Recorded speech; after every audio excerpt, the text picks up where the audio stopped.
Namaskar. Welcome to Prakash on Basics. I am Prakash Zog and we've been talking on light energy. Let's move one step ahead and try and understand one more beautiful area, the area related to colors.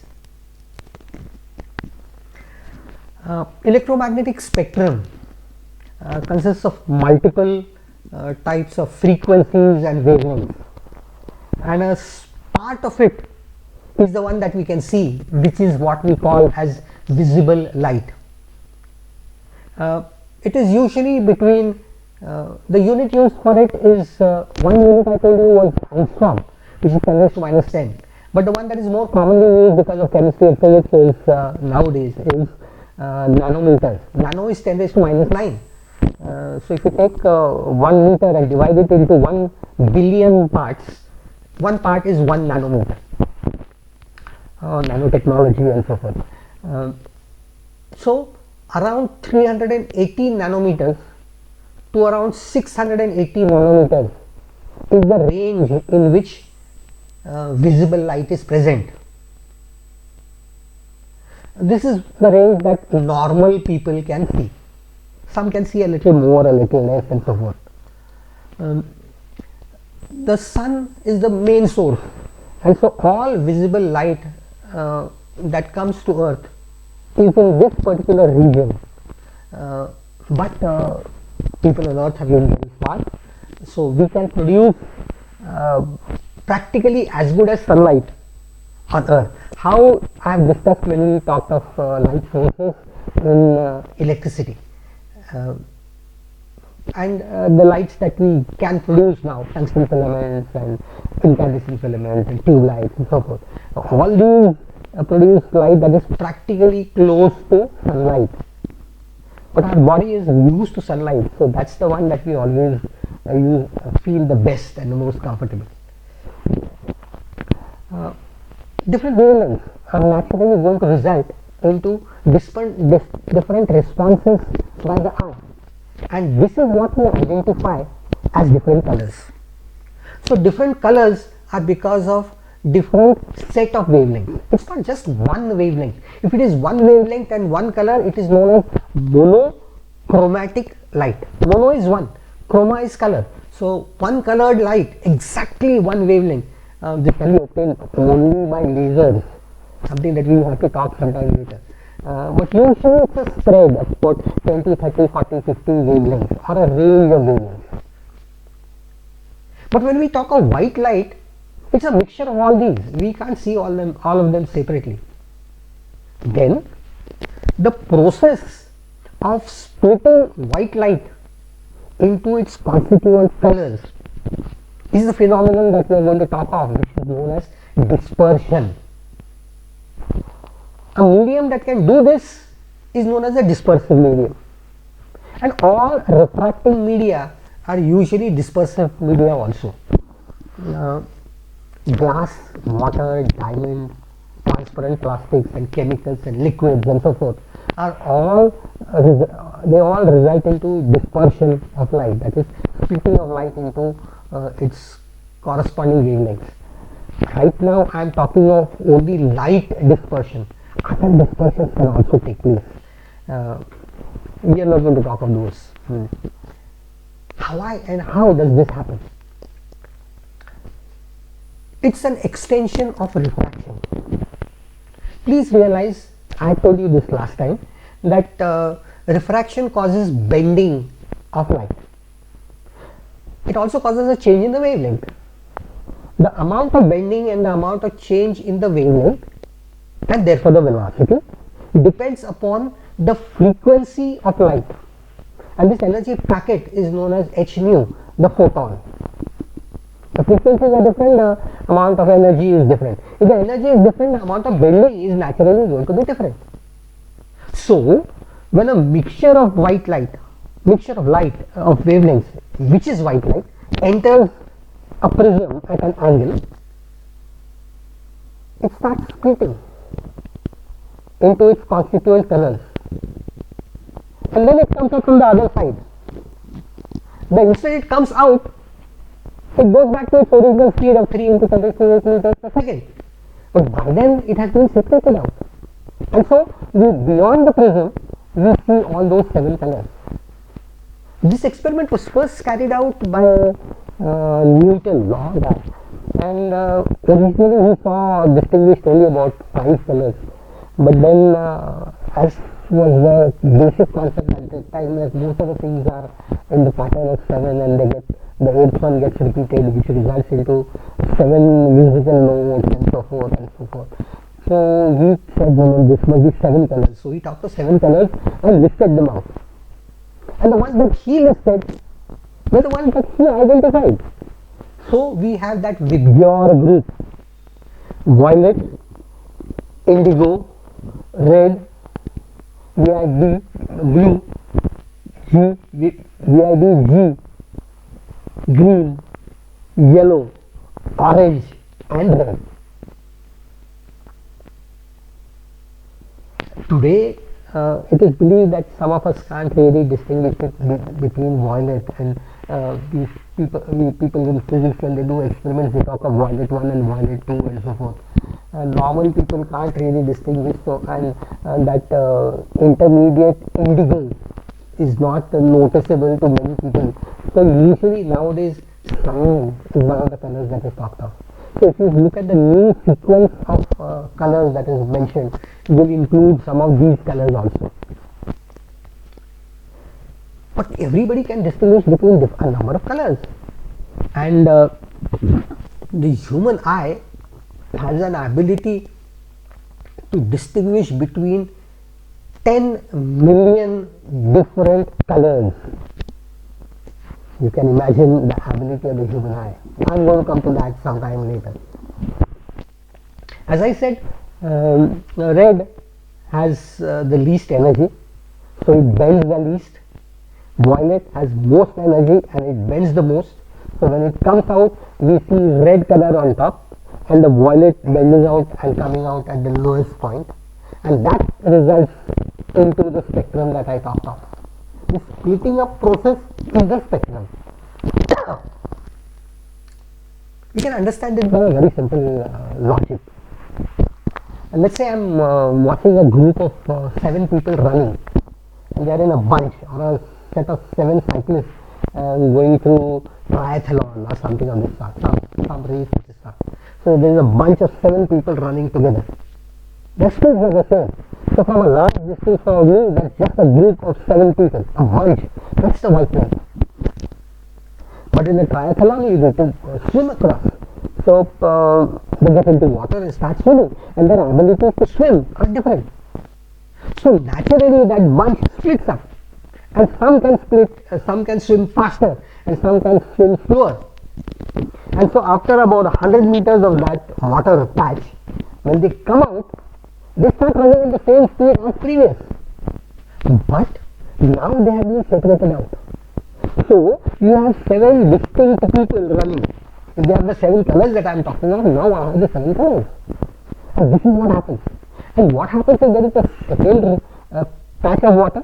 They get further split up, and further split up, and further split up. And that's what the humans did.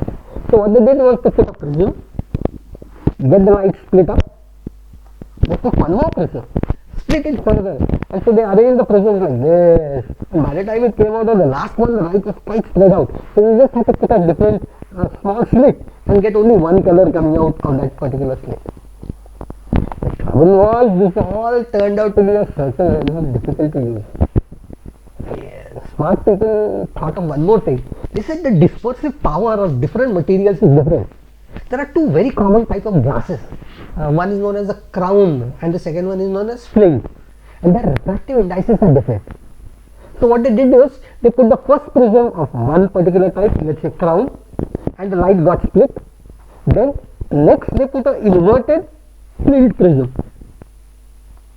So the 7 split colors entered, but bent in the opposite direction, and bent to a different extent.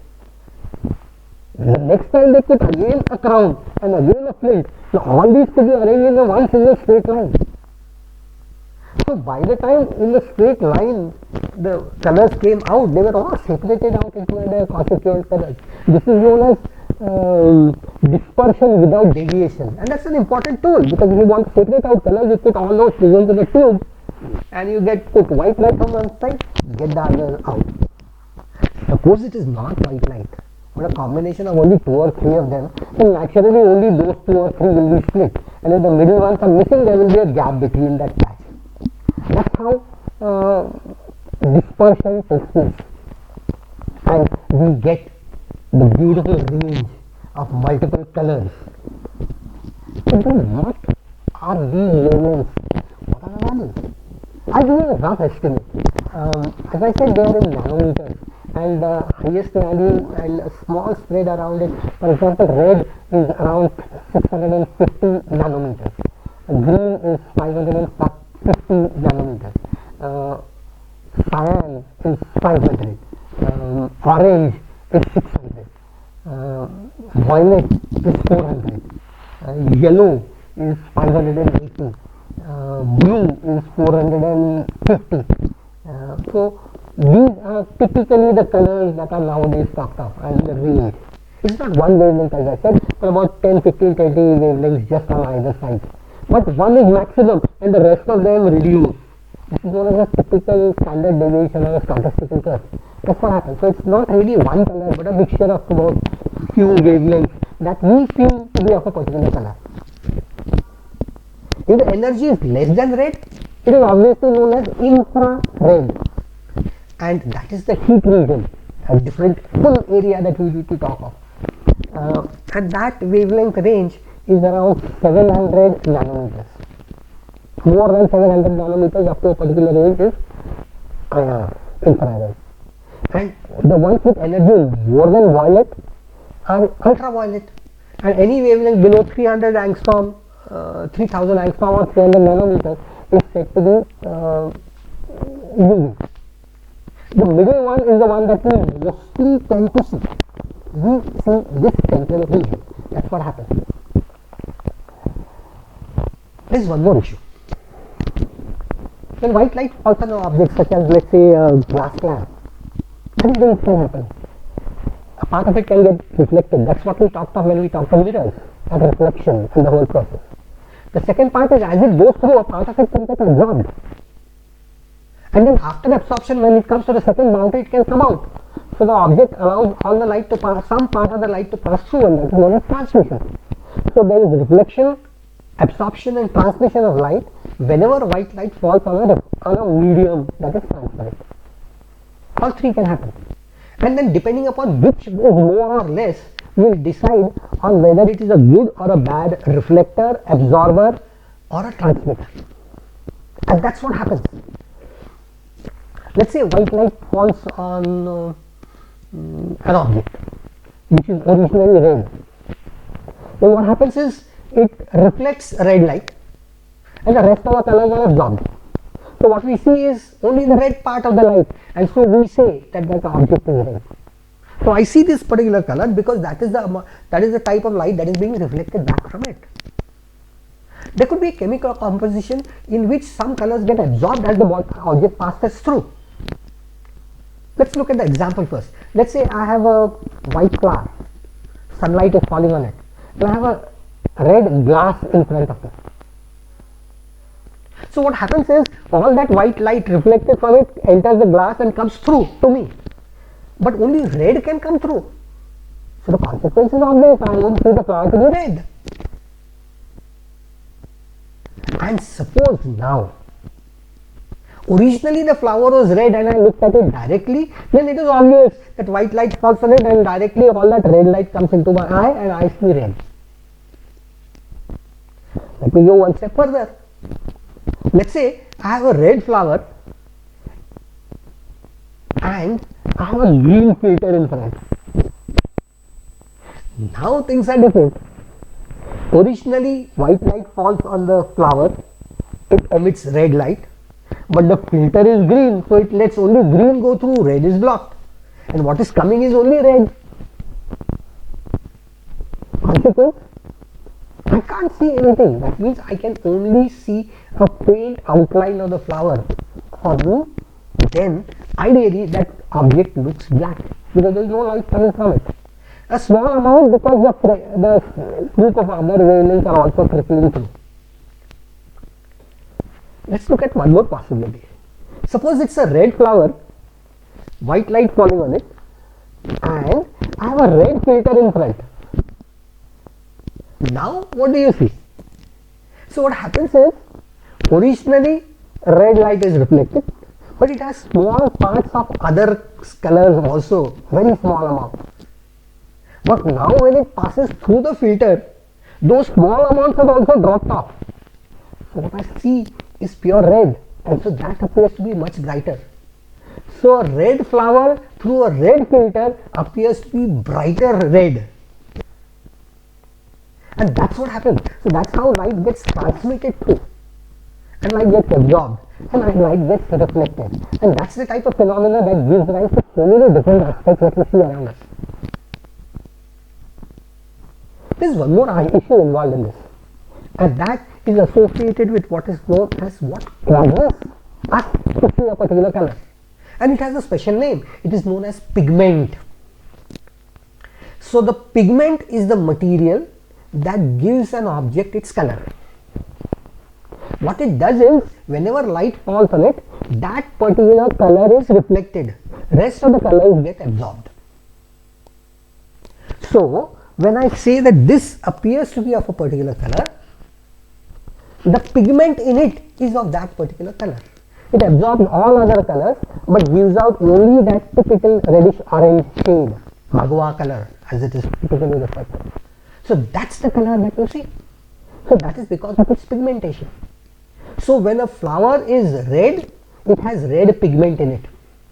A leaf is green because it has green pigment in it, and that green pigment is associated with that chlorophyll part.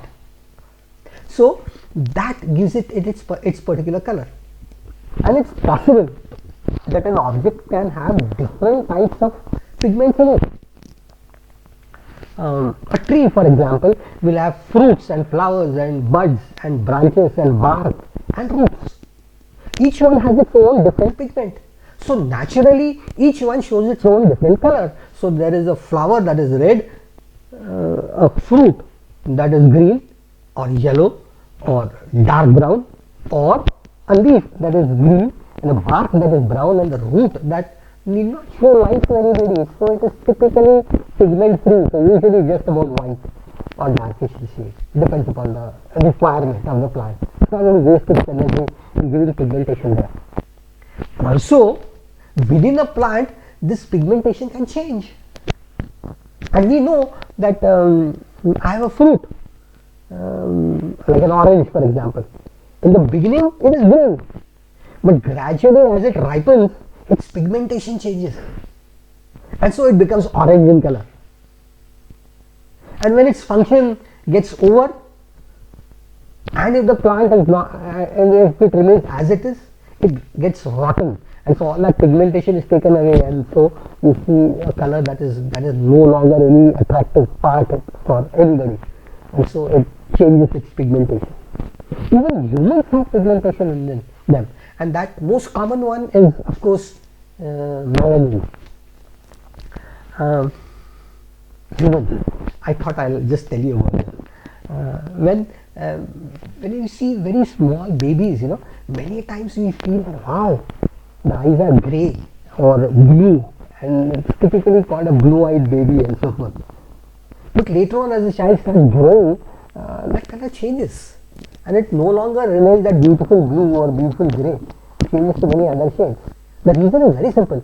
As a baby that is just born, that melanin, which is yellowish brown, is not present in the eye and the areas, and so the iris and all that area appears to be bluish.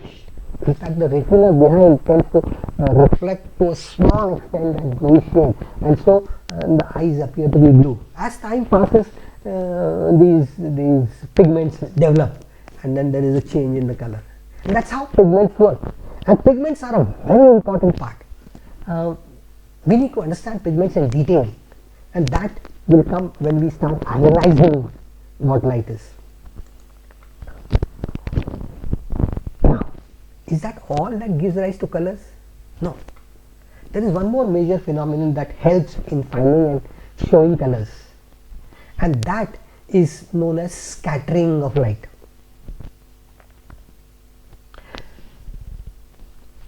Sunlight comes to earth. Sunlight is falling on space also. Then it falls on the atmosphere, and then it finally reaches us. The atmosphere consists of so many things, a number of gas molecules, they are all of different sizes, and there are dust particles, and there are water droplets, and so many other stuff that is there in the atmosphere. And all this causes that light to scatter. This phenomenon is known as scattering. Light strikes these fine particles and changes its direction.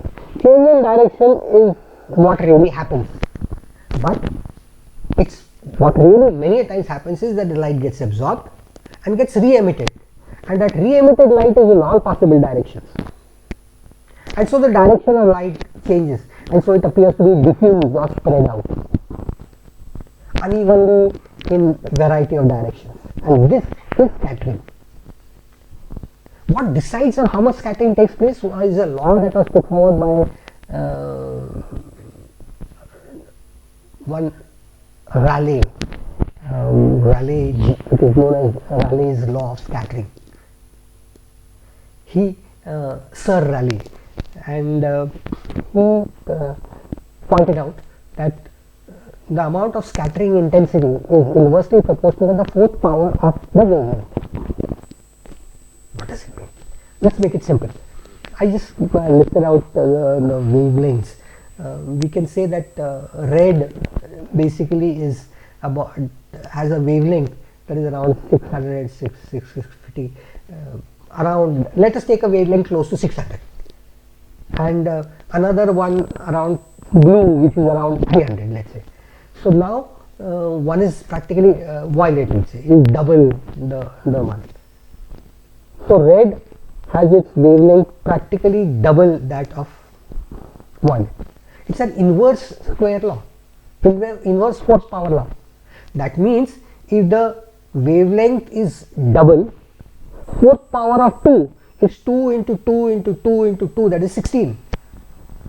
So its intensity is 1/16th that of blue light. So you can imagine what is happening. Sunlight is coming, just falling on everything that is around, and all that red part and the next one and the next one and the next one till I come to blue. Most of it is very weak as compared to the scattered amount of blue light. So the blue gets scattered to the greatest extent, and the space looks all dark because there is nothing there to scatter or do anything. So there is nothing for us to see. So what do we see? All this scattered light which is blue. That is why the sky appears blue. So scattering of light results into blue sky that we know of. But then what happens in the evenings, dark time, just before sunsets? All that light is coming from the sun towards us. It's basically white light, but through that shell it is passing through that atmospheric shell and reaching you, and it's getting scattered, and all the other wavelengths are being scattered off. The red is the one that is scattered the least. The orange is the yellow, orange are the ones that are just about next. The next ones are all scattered off. So what do you see? Only the red part of the sun, only the orange part of the sun, only the yellowish part of the sun. So at dusk time or early mornings, when light travels through the atmosphere to such a large extent, we see only those colors, and so the red shade, red color of the sun, or the orange color of the sun is what we see early or late evenings, and the same light falls on the clouds, and so the clouds also take up that color. I must also point out one thing, that when the wavelength is scattered because of very small particles or small areas, then that is typically talked of as Rayleigh scattering. And if the particles are bigger, like water droplets and other stuff, and they result into scattering, then that is known as Mai scattering. MAI, another person. Now, so the clouds, the white color of the clouds and so forth, all that is because of Mai scattering, and the blue color of the sky and the reddish shades, etc., are because of Rayleigh scattering. There are so many different types of scattering processes that are studied throughout the area of physics and chemistry. They are slightly beyond our reach at this stage, so I am not going to talk of them directly at this stage. What else do we know, and what else causes colors, and what are the colors that we observe and achieve and appreciate? The most appreciated one, of course, other than the bright colors that we see in the sky, is the rainbow. And that again is a phenomenon that is a combination of more than one effect. So when you combine dispersion, refraction and total internal reflection, the combination results into the rainbow that we see. It's a beautiful sight, so we must understand how it takes place. What is a rainbow? It is a series of concentric colored arcs due to a bright light source like the sun coming from behind, illuminating something in front, and we start seeing all those colors. For that, what you need is a refracting medium, which is in the form of droplets, rain or fog, or a spray, or a waterfall where all the molecules are in the form of a spray, or you can just take a garden pipe and in bright sunlight spray it on up, and you start seeing a rainbow. How does it go about? So, what happens is what we must understand. Realize that let's take a simple situation. I am standing, sun is a little lower or slightly higher, and there is rain falling, a cloudy atmosphere, and there are billions of raindrops falling, all coming down, and sunlight is coming from this side, from behind me. It's falling on those raindrops. What will happen? It will go through, because it's a transparent water droplet. No, a part of it will get refracted, a part of it will get dispersed. So immediately it is split into its 7 colors within the drop, and some of them will go beyond and go out, but some of them, if they are coming at a proper angle, will get totally internally reflected. So there is a drop, the ray enters, gets totally internally reflected and comes out like this from billions of drops. And calculated angles are known. Calculation is not a part of what we are talking of, but if they make an angle of around 42 degrees, 40 to 42 degrees with my eye, I'll see that color. Slightly above will be another color, slightly above will be another color. There are billions of drops, so some droplets resulting into that ray coming towards me at a 42 degree angle will appear to be red, and the one that bends a little more will appear to be the next orange, and yellow and green, till I come to violet. And this happens at that 42 degrees angle. But with respect to this point, it will be 42 degrees here also, it will be 42 degrees here also, 42 degrees here also, and so forth, and on the other side also. So it's just a cone of 42 degrees, in which along that border I see a set of concentric rings of colors, in which red is the outermost because it bends the least, and violet bends the most. But the trouble is, I am standing on the ground. I can't see the lower half. This is the plane in which I am seeing. So I see a semicircle. And if I am standing on a mountain top, I can see a little bigger. And if I am in a plane, I might be able to see the complete circle if I just look out and peek through the window. So this is what I would see. There is something more. There is one internal reflection that has taken place. Total internal reflection. So such rainbows are typically referred to as primary rainbows, and they appear at 42, close to 42 degrees all around us. because of a billion drops. And a friend of mine, standing next to me, holding my hand, is looking at the same place, and we both tell each other, wow, what a beautiful rainbow. But the trouble is, the rainbow I see is because of those 42 degrees for me, and for her, those drops are different. So every individual has his own or her own rainbow. I could write a beautiful poem on this. That's because the angle, the viewpoint is different, and so the raindrop, we see it in the same area because the basic sunlight is coming in the same area, but the raindrop cause is because of different droplets, and the drops keep falling, but another one replaces it, so the effect is still continuously. You don't see the raindrop falling now. That's what appears. This is first step, but there is a second possibility. Suppose this is a drop and the ray comes like this, hits at a different angle and undergoes two internal reflections and then comes out. At each time a part of the light is going out. So the second set of this type is pretty weak, and it creates the secondary rainbow. Two reflections, so the angles and positions change, and so now it is the violet ring that is outside and the red ring that is inside, and it is at 10 degrees more than the previous one, so around 50, 51, 52 degrees is the range in which you will see the secondary rainbow. When can this be seen? Provided the light is enough. So it must be very bright, very strong sunlight, and only then you will be able to see the secondary rainbow. And provided there is a cloud cover behind and beyond, which makes the background dark, and then both of these can be seen. I remember seeing them in Africa, on those plains. You could see both. I'll see if I can show the photograph sometime. So, or you can look up on the net and see all those double rainbows. So that's how the second rainbow appears.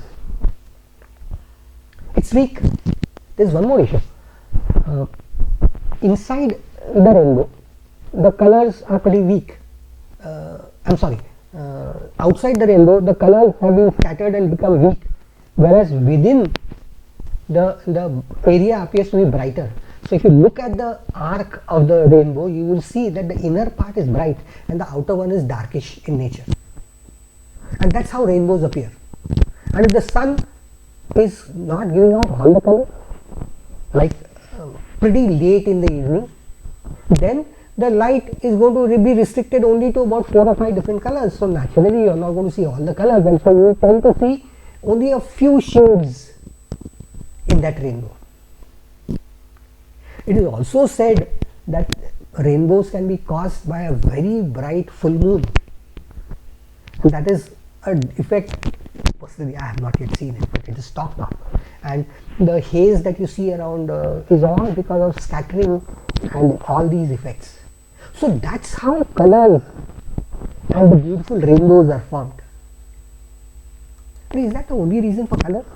There's one more factor that we often see. If you look at a soap bubble, it appears to be colored. And if the liquid in the soap bubble is moving around, you see all those colors twisting around and changing around. Or if you see a film of oil lying on the road when a truck passes by or something of this sort, you start seeing colors in that. That's a totally different phenomenon, and that is known as interference of light. It's a more complex phenomenon. There are some applications. When I come to those, I'll talk of them, but I'll just remind you of what happens. If there is a very thin film, light falls on the top part of the film and gets reflected. Light passes through, hits the bottom and comes up and comes out again. And in the process, there is a difference in the distances travelled by the two beams. And so the waves overlap each other, and this is known as interference. It can be constructive when they help each other and oppose each other, which is destructive interference. So for a particular color, if there is constructive interference, that is the color you see. And if it's destructive interference, that's the color you don't see. And so the oil film or the soap bubble causes all this effect, and you start seeing colors. And that's another reason why colors are seen, and that is interference. One more. Now Nowadays you have CDs, and if you take a CD and you tilt it, you start seeing colors. That's a different phenomenon altogether, and that's another major property of light. It is known as diffraction, and it is because of those thin lines and cavities I talked of long back when CDs are made. Now that is the one that gives rise to that reflected light, which is in form of colors. So any very thin set of lines will cause this effect, and you find vehicles nowadays in India where the mud flaps, they attach a couple of old CDs so that the person behind can see all that reflected light and see colors in it and get aware that there is a vehicle in front. So that's how colors are produced. What about colors only of one particular type? Lasers. That's a different issue, and that needs to be talked of in detail, which I am going to do later on. There's one more small area that I must talk of, and that is associated with an experiment carried out by Dr. C.V. Raman around 1920s. Then he published a series of papers around 1922, and around 1928 he got a Nobel Prize for his work. He and along with him his students did a lot of work and came up with a new concept which is known as the Raman effect. As Indians we must know this. What happens?